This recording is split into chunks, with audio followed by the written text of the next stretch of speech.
Welcome to Tech Notice. So we haven't checked out a lot of AMD motherboards, but this one is very interesting and special, and there's going to be a build coming up with this as well. So I thought, let's take a look at this one a little bit deeper, because this is one of the only white themed motherboards that actually has a white PCB as well. You can get some white themed other motherboards there, but this one is special. It's one of the most affordable ones as well. So let's take a look. So firstly, let's take a look at some of the differences in pricing and what are some of the other white motherboards that you can get. So we have the B650 Aorus Elite. If you want to check this out and some of the recommendations that I'm going through now, I'm going to leave them all in the description below so you can check them out. But this is around $200 right now. It might be cheaper when you're checking this out, but go check it out. Then we have the B650E of this, which is a little bit of an extended. Really, you're not going to get so much more than the non-E version of this, but that's $50 more expensive. Then we've got the Asus ROG Strix B650A, but that is, as you can see, not entirely white. It's a little bit of a silver and black theme, not white. Then the NZXT has the B650E N7, which is very nice, minimalistic, but again, not entirely white. It's more like a black and white theme. Then this same motherboard has an X670E version, which is a bit of a high one, $85 more expensive, but you've got more like M.2 support and better I/O and some of the extra features in there. So basically the chipset is a bit more powerful, so you can get more connectivity and so on, and PCIe expansions and so on, which actually is not a bad shout and not a bad price for that motherboard. And then we got something from ASRock. As you can see, this one has a white PCB as well, but it's got a little bit of a interesting theme, like an army theme going on. It is $20 cheaper than this one here, but feels a little bit more bare bones what you're gonna get with the ASRock one. Then the Strix X670E, a little bit more expensive now, $340. That's quite a lot, but again, not white, a little bit of gray. And then the ASRock has the X670E Taichi, which is quite expensive, but really nice design. I like the white marble and black design, but again, not exactly white. I'm gonna leave these in the description below if you wanna check them out, but we're gonna check out this one here. Let's open the box and see what's inside. So we'll put the motherboards on the sides. In terms of accessories, we've got a very nice Wi-Fi antenna. That is very nice, and I bet this is magnetic as well. You're gonna get your front panel connector for all the tiny little wires, so you can just slot it into the motherboard, and two SATA cables. But let's take a look at the motherboard. Now, why this motherboard on AMD is interesting, and the AMD motherboards in general, is because of the AM5 socket. Now, AMD just released the Ryzen 9000 series CPUs, including the 9950X CPU, which they say is up to 16% IPC improvement. If that's true, that's very, very interesting. Usually that's been true in AMD's cases. So your Ryzen 9000 will go into this motherboard as well, and probably 10,000 or 11,000 series as well. So that's pretty cool. Now, looking at the design, it is very, very cool. The PCB actually doesn't look as white as you'd think. The white color is really like on these little latches here, or even this socket cover is a little bit more white. The motherboard feels a little bit more silvery or gray, or not exactly white, but I think in a white theme, it will look quite nice. So just for reference, we've got the crucial DDR5 Pro series now, which is recently announced as well, quite a new one. So this is 6,000 megatransfers per second, but it still fits into the white color theme, if that makes sense. So let's take a look at some of the headers on the motherboard and what it offers. So in terms of power connectors, we've got 8-pin plus 4-pin for the CPU on the top there. We've got 24-pin for our motherboard ATX power there, and that's it really. Then we've got the fan headers. We've got 1, 2, 3 in there, CPU and CPU optional, so they share the fan curves usually. System fan there, that's 3, 4, 5, 6, and interestingly we don't have a back fan header somewhere over there, so just 6 fans all together. Next we've got RGB connectors. There's one 5-volt on the top there, then 2 more 5-volts on the bottom there, and then one 12-volt RGB connector there. Interestingly, not 2 12-volt RGB connectors. It looks like there's empty spot in here. Usually there's something else in there, but not this time. So then we've got a reset switch, which is an actual button, and then 2 headers there that you can just short, and then it will be shorted and reset as well. We've got a front panel header, which is a USB 3.2 header, which is 10 gigabits in speed. We've got 4 SATA ports on the side here, angling sideways. Then another USB 3.2 front panel header, which is 10 gigabits in speed. We've got front panel connectors here. And then behind there is clear CMOS. So I'll show these, and then your CMOS has been reset. We've got 2 USB 2.0 headers for all your AIOs or whatever other features.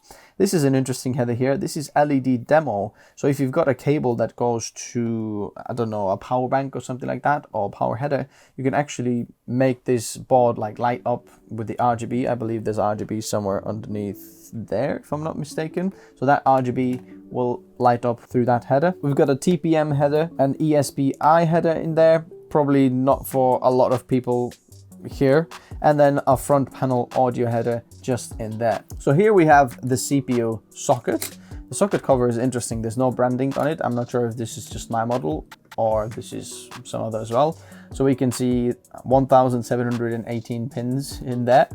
And the interesting thing is, I mentioned Ryzen 9000 is there supported as well. You might need to do a BIOS update to get this there, but it does support QFlash, which you can see here. So you can do a BIOS flashback without your CPU, RAM or anything installed. If you don't know how to do that, I've got a video on my channel. It's very simple. And then we've got DDR5 support here for DIMM channels, and it supports DDR5 of up to 8,000 megatransfers per second, best in class compatibility, apparently. So if you do have one of these 8,000 megatransfers per second, then you might be able to run this in there.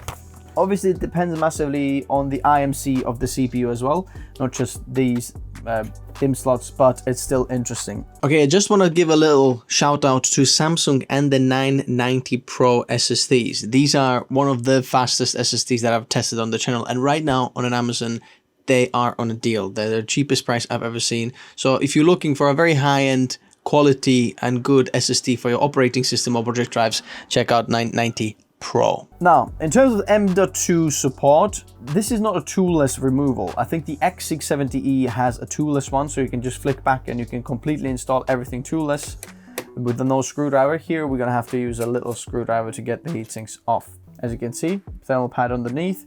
It's not dual-sided thermal pad. You don't need a secondary screw in there, so that is toolless design in terms of underneath, but you still need a screwdriver, so it wouldn't make much sense anyway. Here is a little problem. As you can see, this standoff has actually come loose from the motherboard, and when I'm trying to open it, it is just going loose in there, which means I'm gonna have to hold onto the standoff and then open the screw. So this is a big slab of aluminium as well, and 2 thermal pads in there for the full length. So it looks like all of these can support up to 110 millimeter M.2s, and there are 3 M.2s that it supports. The top slot is Gen 5, and then the bottom ones are PCIe Gen 4. So when you are choosing a motherboard, it's very interesting and important to also look at the motherboard block diagram, as you can see what's going on in here. So as you can see, there is this PCIe Gen 5, which is the top slot, goes directly to the CPU. So it's a Gen 5 there. Then one of these bottom ones here, the second one, also goes to the CPU. As you can see, X4, that goes to the CPU. And then the top slot of the PCIe expansion slot still runs X16. But as you can see, there is one that says X2 and then Note, and then actual support may vary by CPU. So if you look at the 8700G desktop CPU specs, you can see that the native PCIe lanes are 20 and usable are 16. So the 4 goes to the chipset because the CPU and the chipset communicate together, and then you have 16 just native ones there available, if I'm not mistaken. But if you're looking at the 7950X, then you can see here that the native PCIe lanes are 28 and usable are 24. So that's where the difference comes in terms of the PCIe Gen 4, X4, or this one here. But there's no switching, so if you do have just non-8000 CPU, you have full bandwidth to all of these slots in there. Now you can see all the USB hubs and where this goes and where's the switching. You can see this is PCIe 4 lanes between the chipset. And interestingly here on the chipset, the third slot does come through the chipset, and I made an actual mistake. So one USB 3.2 Gen 2 X2 slot, so the front panel USB-C here is actually a 20 gigabit port if your device does support 3.2 Gen 2 X2 slot. And the PCIe expansion slots, these two on the bottom here, even though being full-size 16 slots, they only support PCIe Gen 3 X1. As you can see, this X1. So there's two of them. So that's for your, network interface cards or Wi-Fi cards or something like that. So these are the expansion slots. You're not going to lose any SATA if you plug in the M.2s or so on. It all's just no switching really going on in here, which is good to know. Now let's take a look at the backside of the motherboard. You can see it's just plain, there's nothing going on in there. But now the I/O. So we have a Q-Flash button on the top there for updating the BIOS. And the USB stick with the BIOS has to be plugged into this here slot. As you can see, BIOS, this is marked. And then you press that, boom, and then you can start updating the BIOS. We've got HDMI port and the display port for video outs because it's got integrated graphics. We've got Wi-Fi 6E, which is super nice. We've got 4 USB 2.0 ports for your keyboard, mice, and receivers and so on. 1 10 gigabit USB-C, 5 USB 3.2 ports that are 5 gigabits in speed, the blue ports, and then 10 gigabits in speed, the actual red ports. And then 2.5 gig LAN and mic and audio inputs and outputs. No optical audio interface, and no USB Type-C video output either on this board. And that's it really. I think you're going to get a lot for $200 for the AM5 socket, especially the support for upcoming CPUs. It's going to be great. So if you're doing a white build, then this is a perfect motherboard for that, or the updated X670E if you're looking into that. Go check that one out as well. I'll leave this in the description below if you want to check that out, as well as Minect if you want to reach out and ask any questions. I'll always get back to all of my Minect messages within 24 hours. So go check that one out. Thanks guys for watching. Bye bye.